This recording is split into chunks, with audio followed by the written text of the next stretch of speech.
என்ன கேக்க காலையில இருந்து பாடம் கட்டிட்டு இருக்க போனோம் எங்க போனோம் வந்துட்டு இருக்குது. ஹாய் ஹலோ அண்ட் வெல்கம் நண்பா. இது உங்கள் உண்மை என்ன என்றும் உண்மையை உறக்கச் சொல்வோம்.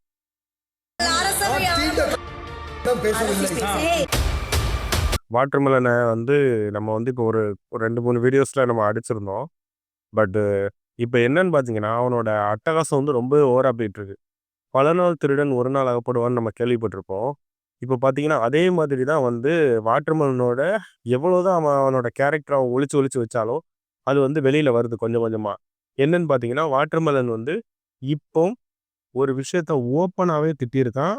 அதுவும் நம்ம கானா வினோத்தை பார்த்து. இதுக்கு முன்னாடி மறைமுகமாக நிறைய விஷயத்தில் திட்டுனா, கானா வினோத்தும் அதை அட்ரஸ் பண்ணியிருந்தாரு. அவர் ஏற்றத்தாழ்வு பார்க்குறாருன்னு சொல்லிட்டு. இப்போ ஓப்பனாக திட்டியிருக்கான். அது என்னன்னு நம்ம பார்ப்போம். அதை பார்க்கறதுக்கு முன்னாடி வீடியோக்குள்ளே போகிறதுக்கு முன்னாடி மறக்காமல் நம்ம சேனலை சப்ஸ்கிரைப் பண்ணிடுங்க, லைக் பண்ணிடுங்க, உங்கள் ஃப்ரெண்ட்ஸுக்கு ஷேர் பண்ணிடுங்க. தொடர்ந்து இதே மாதிரி வீடியோஸ் பார்க்கணும்னு வச்சிங்கன்னா அந்த பெல் ஐக்கனையும் கிளிக் பண்ணி வச்சுக்கோங்க. ஓகே, என்னன்னு பார்த்தீங்கன்னா, கானா வினோத்தை பார்த்து திவாகர் இப்போ ரொம்பவே கேவலமான ஒரு விஷயத்த பண்ணியிருக்காரு. என்னன்னா, கானா வினோத்தை பார்த்து நீ ஒரு டேஷ் தகாத மனிதர் அப்படின்னு சொல்லியிருக்காரு. ஏன்னா நம்ம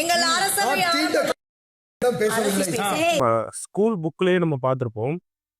முதல் பேஜில் ஒரு வார்த்தையில் போட்டிருப்பாங்க, தீண்டாமை ஒரு பாவச் செயல், தீண்டாமை ஒரு பெருங்குற்றம், தீண்டாமை ஒரு மனிதத்தன்மையற்ற செயல் அப்படிங்கிறதான் நம்ம பாடப்புத்தகத்தை திறந்த உடனே இருக்கக்கூடிய வாக்கியம். அதை எதற்காக கொடுத்துருக்காங்க அப்படின்னா, பள்ளி குழந்தைகள் பள்ளியிலிருந்தே அந்த தீண்டாமைங்கிறது ஒரு கேவலமான ஒரு விஷயம், அந்த தீண்டாமைங்கிறது ஒரு பாவச் செயல் அப்படிங்கிறத எல்லாத்தையுமே பள்ளி குழந்தைகளுக்கு அந்த குழந்தை பருவத்திலேருந்தே தெரிய வைக்கணும் அப்படிங்கிறதுக்காகத்தான் இந்த விஷயங்களை அதில் போட்டிருக்காங்க.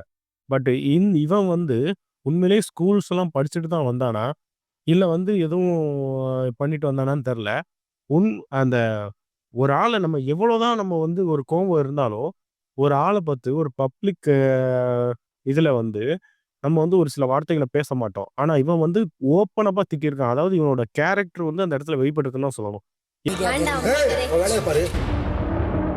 என்னன்னு பார்த்தீங்கன்னா, ஓப்பனா கானா வினோத்தை பார்த்து நீ ஒரு தகாதவன் அப்படிங்கிற ஒரு வார்த்தையை வைக்கிறான். நான் என்ன சொல்றேன்னா, தகாதவன்கிற வார்த்தையை வச்சதை அப்படியே டெலிகாஸ்டும் பண்ணியிருக்காங்க அந்த விஜய் டிவி. ஓகேவா? அப்போ நான் ஒரு விஷயத்த நான் கேட்குறேன் இந்த விஜய் டிவிட்ட, எந்த விஷயத்துக்கு பீப் போடக்கூடாதோ அதுக்கெல்லாம் அவன் அதாவது கலை அதாவது கலையரசன் தெரியுமா உங்களுக்கு? கலையரசன் இந்த தேவையில்லாம இந்த மயிர் பேச்செல்லாம் பேசிட்டு இருக்கா. அதாவது மயிருங்கிற வார்த்தையை தான் சொல்லியிருக்கான். சரியா? அந்த வார்த்தையை சொன்னதுக்கு பீப் போட்டு அதை எப்படியாப்பட்ட வேடாவோ கன்வெர்ட் பண்ண தெரிஞ்ச உங்களுக்கு, இந்த வாட்டர்மெலன் இந்த வார்த்தையை சொல்லும்போது இது லீகலி ஒரு அஃபென்சிவ் வேர்டு அப்படிங்கிறது உங்களுக்கு தெரியலையா? இந்த அஃபென்சிவ் வேர்டை யூஸ் பண்ண இந்த திவாகரை ரெட் கார்டு கொடுக்காம இன்னும் நீங்க உள்ள வச்சுக்கிட்டு இருக்கிறதுக்கு காரணம் என்ன? உங்களோட டிஆர்பி. அவரும் கொரட்டை. இதுல என்ன ஒரு பிரச்சனை? நைட்ல கொரட்டை பிரச்சனை. இந்த சேனல்ஸ் பண்ற கேவலமான விஷயங்கள்ல இதுவும் ஒண்ணுங்க. என்னன்னு பாத்தீங்கன்னா, டிஆர்பிக்காண்டி அவன் எவன் ரொம்ப ஓவரா பேசுறான், எவன் ரொம்ப கேவலமா பேசுறான், எவனுக்கு ரொம்ப எதிர்ப்பு இருக்கோ அவனை உள்ள வச்சிருக்கத்தான் அதாவது ஒரு சினிமால ஒண்ணு பண்ணுவாங்க. ஒரு வில்லன் எவ்வளவு பவர்ஃபுல்லா இருக்கானோ அதை வச்சுதான் ஹீரோவோட அந்த ஒரு கெத்து நிரூபிக்கப்படும். அதே மாதிரி தான் இந்த விஜய் டிவி என்ன செய்யறாங்கன்னா, இவங்க யாரை ஹீரோவாக்க ட்ரை பண்றாங்க. ஏன்னா பிக் பாஸ் நான் ஒன்றும் ரெகுலரெல்லாம் வாட்ச் பண்ணலங்க. ஆக்சுவலாக அந்த ஒரு கிளிப்பிங்ஸ் வரவும் எனக்கு ரொம்பவே ஷாக்காக இருக்கு. என்னன்னா, இவ்வளோ ஓப்பனா ஒருத்தர் பேசுறான். வெளியில இவ்வளோ ஒரு இது பேசக்கூடிய அமைப்புகள் யாருமே இதுக்கு எதிர்ப்பு தெரிவிக்கிற நம்ம அமைச்சர் வேல்முருகன் அவர்கள் மட்டும்தான் அந்த பிக் பாஸ் நிகழ்ச்சி சமூக சீர்கேடா போயிட்டு இருக்கு, இதை தடை செய்யணும்னு போராடிட்டு இருக்காரு. வெளியில எங்களுடைய வழக்கறிஞர் பெருமக்களை கொண்டு இந்த மோசமான அங்கீகாரத்திலையும் நாங்கள் முறையிட இருக்கிறோம். அதனால் இதுக்காக போராடக்கூடிய அமைப்புகள் யாருமே எதிர்ப்பு தெரிவிக்கலங்கிறதா ரொம்பவே ஆச்சரியமா இருக்கு. ஏங்க ஓப்பனா ஒரு ஷோல ஒருத்தரை பார்த்து இந்த வேடை வைக்கும்போது அது எவ்வளவு ஒரு அஃபென்சிவான வேடா இருக்கும். அந்த வேடை வச்சதுக்கு அப்புறமும் அவங்க மேல நடவடிக்கைகள், அவங்க மேல இது பண்ணாம ஒரு டிவி ஷோ நடந்துகிட்டு இருக்கு. அந்த டிவி ஷோக்கு இன்னமும் மக்களும் ஆதரவு கொடுத்துட்டு இருக்காங்கிறத என்னால் நம்ப முடியல. நான் அந்த ஷோ இப்போதான் பார்க்கறதே விட்டுட்டேன். ஏன்னா நான் முன்னாடி ரிவ்யூ போடலான்னு ஒரு ஐடியா இருந்துச்சு. அதுக்கப்புறம் இந்த ஷோவை என்னடா ரிவ்யூ போடங்கிற அளவுக்கு எனக்கு ஆயிப்போச்சு. ஆனா இந்த ஒரு விஷயத்த பார்க்கும்போது எனக்கு ரொம்பவே கடுப்பா இருந்துச்சு. அதனால தான் நான் இதை எடுத்து வச்சு பேசியிருக்கேன். இந்த வாட்டர்மெலனை இந்த ஷக்கிலா கேஸ் கொடுத்தாங்க. சரியா?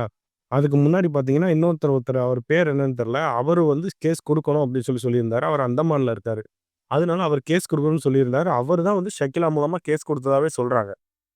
எனக்கு புரியாத விஷயம் என்னன்னா, இவ்வளவு ஓப்பனா ஒரு விஷயத்த வந்து ஒரு "ஜாதிகள் இல்லையடி பாப்பா" அப்படின்னு பாரதியார் சொன்ன விஷயத்த, நான் ஜாதி இருக்குன்னு நிரூபிக்கிறேன்னு ஒருத்தன் வந்து ஓப்பனா வந்து ஒரு சில பேர வந்து தாழ்வாகவும், ஒரு சில பேர உயர்வாகவும் பேசி, அத வந்து பப்ளிக்கா பேசக்கூடிய ஒருத்தன வந்து எப்படி இந்த டிவி ஷோஸ்ல வச்சு இவன இது பண்ணிட்டு இருக்காங்கன்னு தான் எனக்கு தெரியல. ஸோ மக்களாகிய நீங்கள் தான் இதுக்கு வந்து தீர்ப்பு குடுக்கணும். ஏன்னா, இந்த டிவி ஷோஸ்ல இவன வச்சு பேசி, பேசி, பேசி, பேசி இந்த டிவி ஷோஸ்ல இவன வச்சு இவன வளர்த்து தான் விட்டுக்கிட்டு இருக்காய்ங்க. நம்ம எல்லாரும் வந்து அழிஞ்சுட்டாங்க. இந்த பிக் பாஸ்ல வந்தவங்க எல்லாரும் அழிஞ்சுட்டாங்கங்கிறத நம்ம வந்து பேசிக்கிட்டு இருக்கோம். பட் இன்னொரு விஷயத்த நான் ஓப்பனா சொல்றேன். இந்த பிக் பாஸ் ஷோல வந்தவங்க எல்லாரும் அழிஞ்சுட்டாங்க. ஆனா, இவனோட டார்கெட் என்னமோ வந்து பார்த்தீங்கன்னா, சினிமா கிடையாது. இவனோட டார்கெட் வந்து இன்ஸ்டால வர்ற அந்த ரெவென்யூவும், இன்டர்வியூஸ் குடுக்குறதுல வர்ற ரெவென்யூவும், பிளஸ் அத விட முக்கியமாக இவனோட ரெவென்யூ மெயினா என்ன இருக்குன்னு பார்த்தீங்கன்னா, அடுத்த கட்டமாக YouTubeல கால் எடுத்து வச்சுட்டான். இப்ப வெளியில வந்தோனே பார்த்தீங்கன்னா, YouTubeல வந்து வீடியோஸ் போட்டு YouTubeல சம்பாதிக்கிறது தான் இவனோட மெயின் டார்கெட்டா அடுத்து ஆகப்போது. இவன் வந்து இந்த டாக்டர் தொழில விட இதுல வந்து ருசி கண்டுட்டான். ருசி கண்ட பூனை எப்படி வீட்ட சுத்தி சுத்தி வருமோ, அதே மாதிரி தான் இப்ப வந்து இவன் வந்து சோசியல் மீடியால வந்து பணம் சம்பாதிச்சு ருசி கண்டதுனால, அந்த சோசியல் மீடியாவ சுத்தி சுத்தி வந்து எப்படி சம்பாதிக்கலான்னு பார்த்துக்கிட்டு இருக்கான். ஸோ மக்களாகிய நீங்கள் தான் வந்து இதுக்கு தீர்ப்பு எழுதணும். எங்கள மாரி கிரியேட்டர்ஸால வந்து இத வந்து எடுத்து உங்களுக்கு தெரிவிக்கத்தான் முடியும். உங்களுக்கு தெரியப்படுத்த தான் முடியும். இதுக்கு மேல நாங்க வந்து எதுவுமே பண்ண முடியாது. இதுக்கே வந்து இப்ப நான் இந்த சில வேர்டிங்ஸ வந்து யூஸ் பண்றோம் பார்த்தீங்களா? இந்த வேர்டிங்ஸ யூஸ் பண்றதுக்கே வந்து யூடியூப் எங்க மேல வந்து ஒரு இத வைக்கும். நீங்க இந்த மாரி அஃபென்சிவான வேர்டிங்ஸ யூஸ் பண்றீங்கன்னு ஸ்ட்ரைக் கூட குடுக்கலாம் சில டயத்துல. இருந்தாலும் இந்த மாரி விஷயங்கள வந்து நாங்க பேசும்போது அந்த பீப் சவுண்ட் கேட்டுருக்கவங்களுக்கு, அந்த பீப் சவுண்ட் போடாம விட்டோம்னு வச்சுக்கோங்களேன், கண்டிப்பாக எனக்கு அஃபென்சிவ். ஆனா, அவ்வளோ பெரிய டிவி ஷோ அத போடாம ஒளிபரப்புறாங்க. அதெல்லாம் இங்க வந்து யாருக்குமே பிரச்சனை இல்ல. ஸோ இன்னைக்கு நம்ம பேசின டாபிக் உங்களுக்கு எப்படி இருந்திருக்கும்னு தெரியல. உங்களோட கருத்துக்கள வந்து மறக்காம கமெண்ட்ல தெரிவிச்சிருங்க. இந்த வீடியோவ கண்டிப்பா உங்க ஃப்ரெண்ட்ஸுக்கும் ஷேர் பண்ணுங்க. திவாகரோட உண்மையான முகம் என்ன அப்படிங்கிறது வந்து மக்கள் எல்லாருக்கும் கண்டிப்பாக தெரிஞ்சே ஆக வேண்டும். ஓகே. இன்னும் ஒரு அடுத்த நல்ல வீடியோல சந்திக்கலாம். நன்றி.